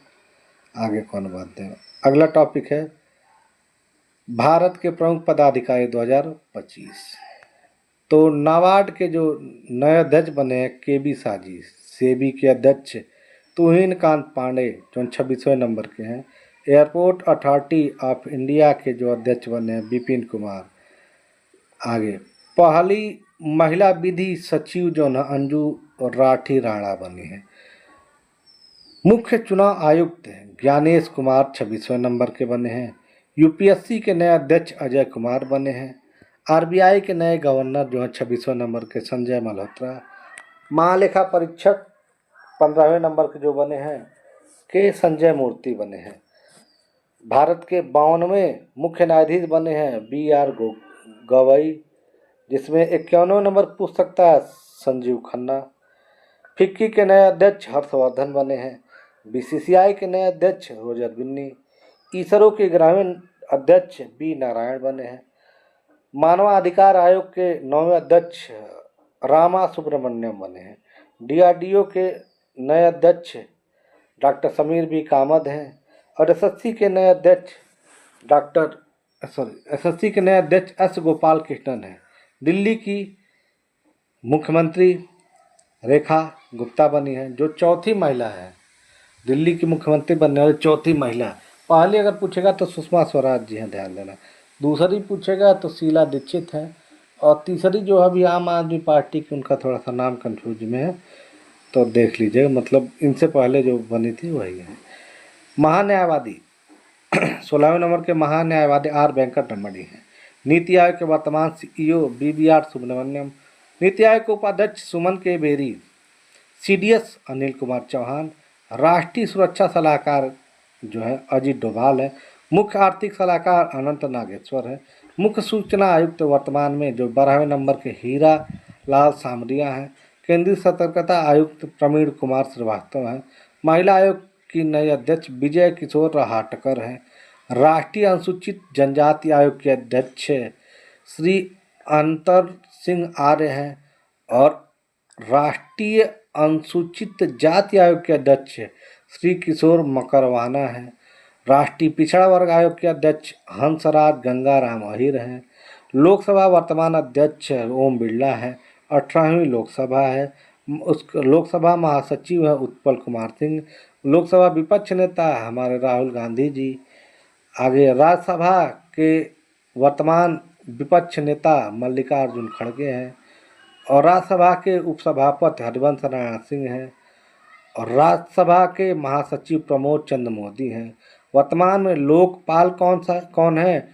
अजय मानिकराव खानविलकर हैं। रेलवे बोर्ड के अध्यक्ष वर्तमान में सतीश कुमार हैं।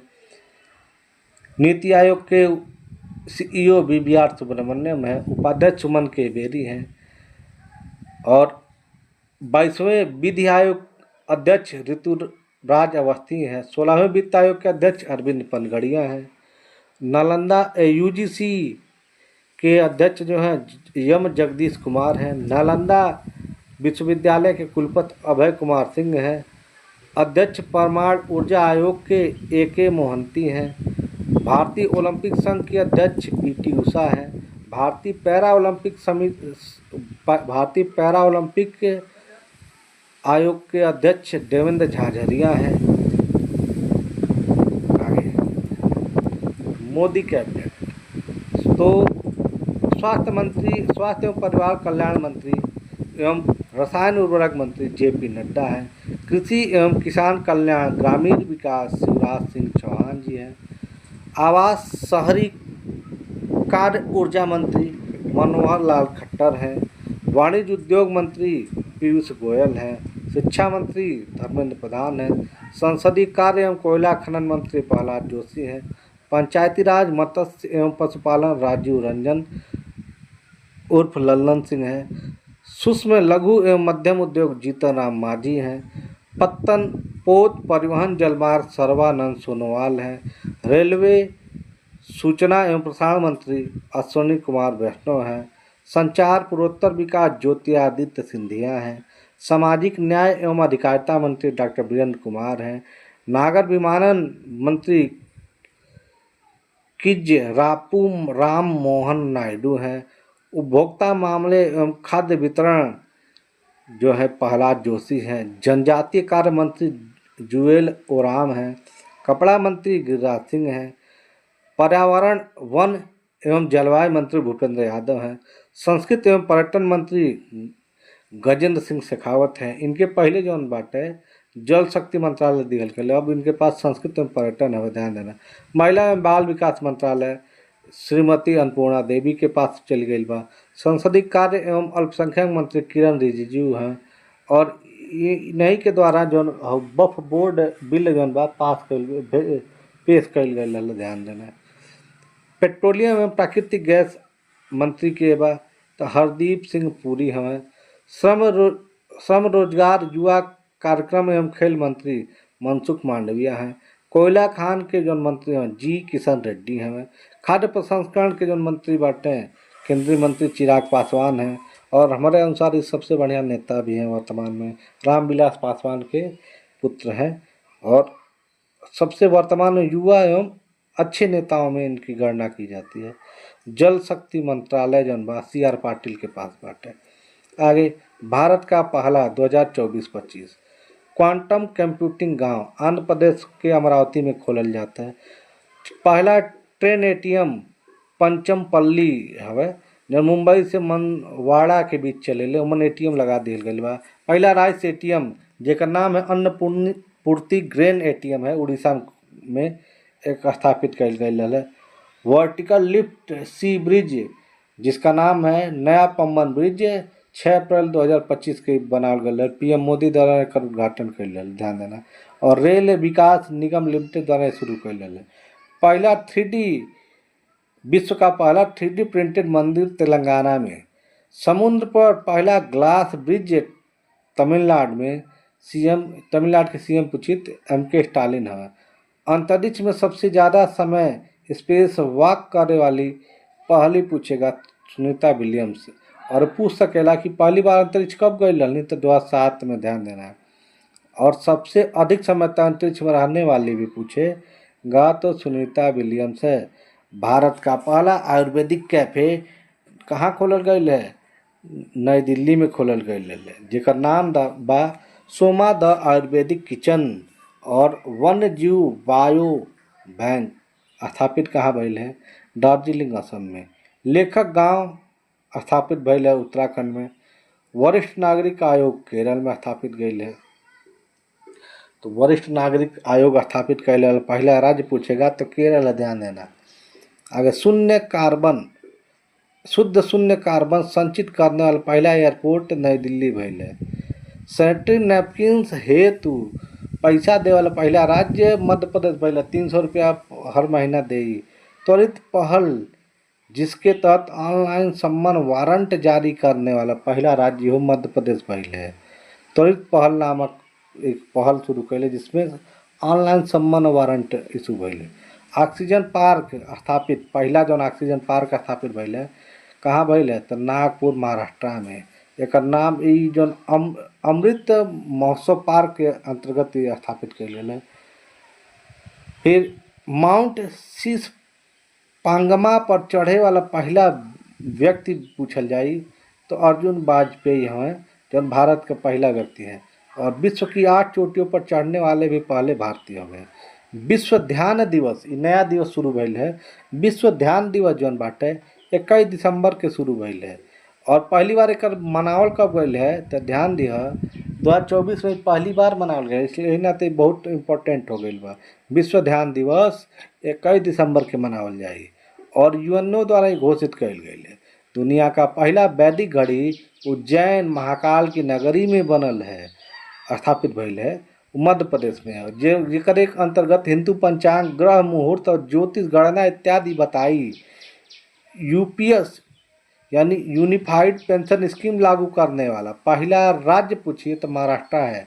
कम से कम 10 साल तक कहीं काम कैले हो तब पेंशन का हकदार हो जाए एक नियम के आधार पे बा जिसमें कम से कम 10,000 रुपये प्रति महीना पेंशन व्यवस्था कल जाए। स्किल इंडिया सेंटर शुरुआत संबलपुर उड़ीसा में भइल है। आज़ादी के बाद पहला आज़ादी के बाद एक ही संस्करण में यानी एक ही ओलंपिक में 2 पदक पाने वाली पहली महिला या पहले व्यक्ति पूछेगा तो मनु भाकर हैं पेरिस ओलंपिक 2024 में। ड्राइवर लेस ट्रेन शुरू भइल है बेंगलुरु कर्नाटक में। संविधान संग्रहालय बनावल गई है हरियाणा में। कब मनावल गई 26 नवंबर 2024 को। काहे 26 नवंबर के मनावल गई है तो ध्यान दिह 26 नवंबर के संविधान दिवस मनावल जाला। Diabetes bio bank Chennai Tamil Nadu में स्थापित भइल है। केंद्र शासित राज्य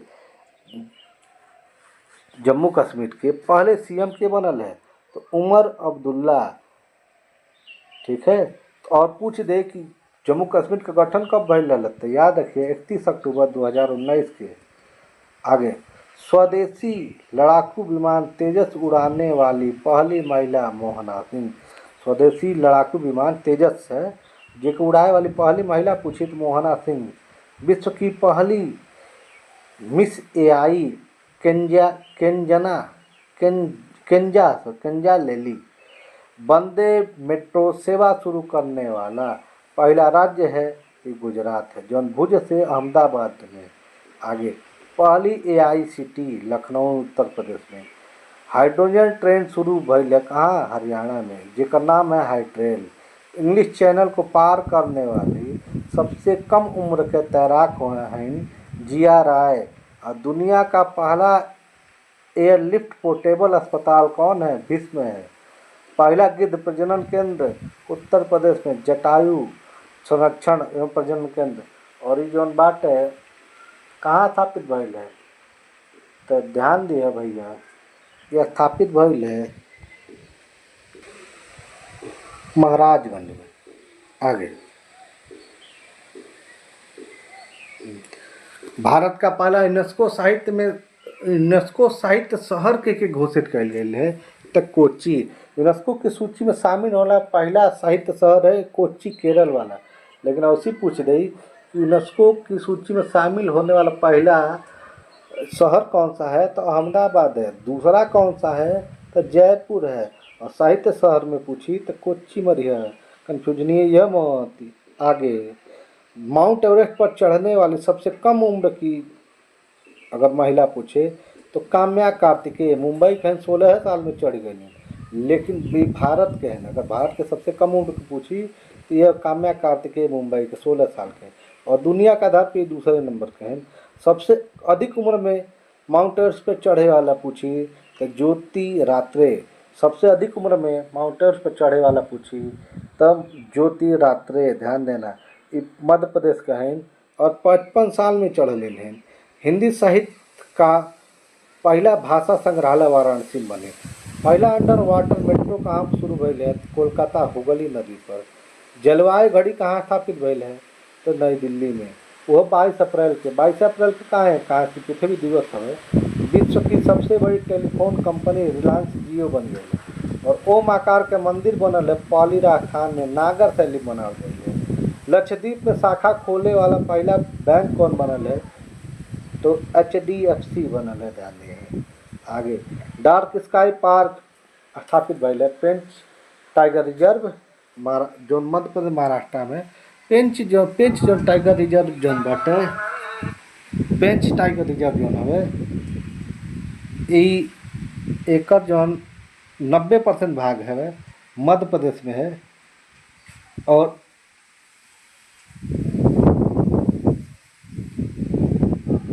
10% भाग जो है महाराष्ट्र में है, ध्यान रखें। आगे, सेमीकंडक्टर नीति लागू करने वाला पहला राज्य गुजरात। सौर ऊर्जा से संचालित होने वाली पहली नाव जो बस सरयू नदी पर चलाओ गई है। PM विश्वकर्मा योजना लागू करने वाला पहला केंद्र शासित राज्य तो जम्मू कश्मीर है।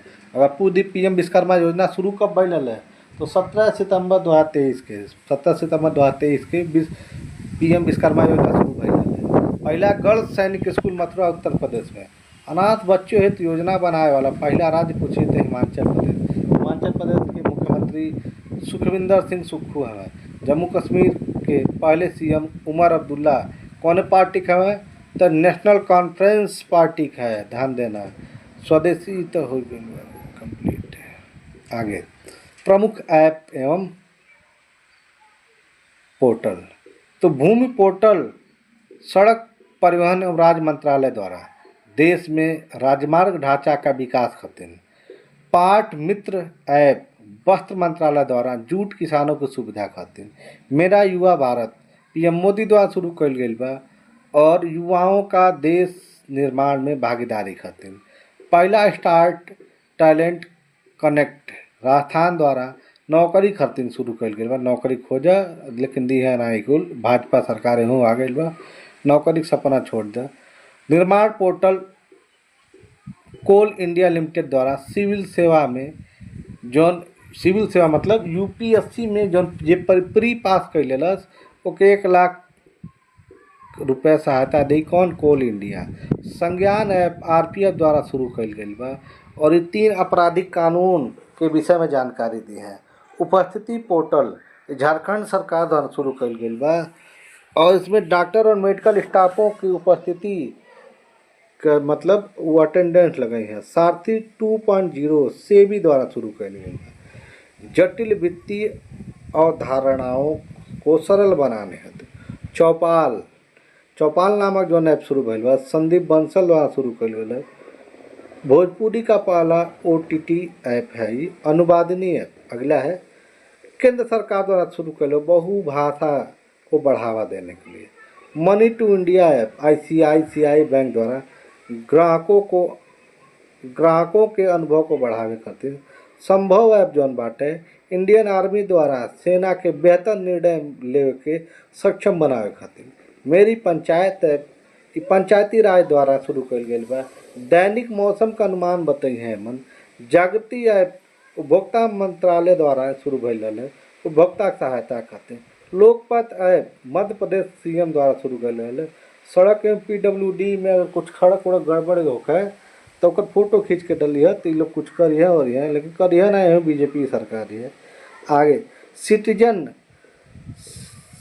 सेंटिनल ऐप जो है केरल द्वारा यातायात नियम उल्लंघन खातिर मतलब बनाल गई है। एक पेड़ माँ के नाम ज्योतिरादित्य सिंधिया द्वारा शुरू कर गए है जौन संचार मंत्री हमें और पर्यावरण में स्थिरता बनावे खातिर शुरू भइल है। निवाहिका वेब पोर्टल इन निहायिका वेब पोर्टल जो शुरू कल गई बा एनआईटी कालीकट द्वारा शुरू कर डेटा प्रबंधन के लिए। हाथी ऐप असम सरकार द्वारा शुरू कल गई बा। मानव और हाथी का जौन संघर्ष होला ओके थोड़ा सा ऊपर विराम लगावे खातिर। प्रवाह पोर्टल ऐप जौन बा आरबीआई द्वारा शुरू कल गई है सरकारी प्रतिभूतियों को लेन देन संबंधित। बूथ राब्ता पोर्टल पंजाब सरकार द्वारा शुरू हुई है चुनाव की जानकारी संबंधित। सारथी पोर्टल केंद्रीय कृषि मंत्री अर्जुन मुंडा द्वारा शुरू गई है। प्रधानमंत्री फसल बीमा योजना के विषय में जानकारी दी है। सी केरेस पोर्टल यह जो है सी केरेस पोर्टल यह केंद्रीय कोयला मंत्री प्रहलाद जोशी द्वारा शुरू कल गई है। एमन कोयला खानदान जौन बाटे ओकर रिकॉर्ड जौन बा डिजिटल रखे खातिर। आगे सिंह सूचना ऐप गुजरात सरकार द्वारा शेरों की गतिविधियों पर निगरानी रखे खातिर। उद्गम पोर्टल जौन बा आरबीआई द्वारा शुरू कर गए। लावारी धन मतलब वह है गैर घोषित धन को की संबंधित सूचना। इनकोर ऐप निर्वाचन आयोग द्वारा नामांकन गणना परिणाम जानकारी हेतु शुरू कल गई बा। फिर फ्लड वॉच ऐप केंद्रीय जल आयोग द्वारा बाढ़ अनुमान खातिर। सरपंच संवाद ऐप असम सरकार द्वारा शुरू कल गई बा सरपंचों को एक डिजिटल नेटवर्क से जोड़े खातिर। रोजगार प्रयाग ऐप उत्तराखंड सरकार द्वारा रोजगार उपलब्ध कर रही है। सुस्वागतम ऐप सुस्वागतम पोर्टल हवे सुप्रीम कोर्ट द्वारा अदालत में प्रवेश हो तो ऑनलाइन जौन पास बनेला उस सुस्वागतम पोर्टल द्वारा बनी ई सुप्रीम कोर्ट शुरू कैले बा। उल्लास ऐप धर्मेंद्र प्रधान जी जो शिक्षा मंत्री हैं बुनियादी साक्षरता बढ़ाई है इसे। दोस्त ऐप जम्मू कश्मीर सरकार द्वारा नागरिकों के विशेष सेवा करी है। ईबी मित्र ऐप यह एक बेस्कॉम कंपनी हवे बेंगलुरु द्वारा शुरू कइल बा। ई जौन बा ईबी चार्जिंग स्टेशन जानकारी के यहाँ मतलब इलेक्ट्रिकल चार्जिंग व्यवस्था बाटे आके यहाँ मोर गाड़ी अपन चार्ज कइल बा। सम्मान संजीवनी ऐप हरियाणा सरकार द्वारा शुरू कइल बा। ई महिलाओं और किशोरियों को विशेष व्यवस्था करी है। भारत पोर्टल ऐप अमित शाह जी द्वारा शुरू कइल गइल बा। अंतर्राष्ट्रीय अपराध जांच में क्षमता बढ़ाई है ये अमित शाह जी। आगे राइज ऐप जौन बा उत्तर प्रदेश सरकार द्वारा टीकाकरण करवाई है। आगे स्वा रेल ऐप ई जौन बा रेलवे द्वारा शुरू कइल गइल बा।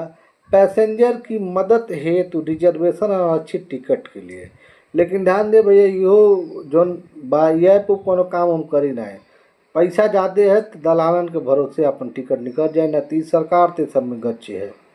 आगे संचार साथी ऐप ज्योतिरादित्य सिंधिया द्वारा शुरू कइल गेल बा। साइबर अपराध से संबंधित जानकारी और शिकायत करे खातिर भारत रणभूमि दर्शन ऐप राजनाथ सिंह जी द्वारा शुरू भइल है। ई वर्तमान में आपके रक्षा मंत्री हैं, सैन्य इतिहास जानकारी दी है। और डेटा ऐप आरबीआई द्वारा आर्थिक आंकड़ों को सुव्यवस्थित करे खातिर शुरू कइल गइल बा। यदि वीडियो पसंद आई तो लाइक शेयर अवश्य करिए भैया, और एक ज़्यादा से ज़्यादा शेयर करिए। तथा जे आप चैनल पर नया बाटे वो चैनल के सब्सक्राइब कर ली, ताकि हम अपने द्वारा नोट्स जौन बनौले बाटे ओकर जब वीडियो डाली तो तोहरन के मिल जाए। आगे तोहरन के मर्जी, एक इम्तिहान से पहले जरूर देख ली है, कहाँ बहुत मेहनत करके सब नोट्स बना रहे देवे तो नहीं चाहे अपन नोट्स, लेकिन तोहरन के हम नोट्स से अपन वीडियो बना के दे देते हैं। आगे तोहरन के मर्जी, लाइक करिए, शेयर करिए और सबसे सब्सक्राइब कर लेके कोशिश करिए। वीडियो पूरा देखे खातिर बहुत बहुत धन्यवाद। एडिट हम पूरा नहीं कर पाई, हम बस वैसे वीडियो बना के डाल देते हैं। जौन त्रुटि भइल होई ओकरे खातिर क्षमा चाहते हैं। बहुत बहुत धन्यवाद।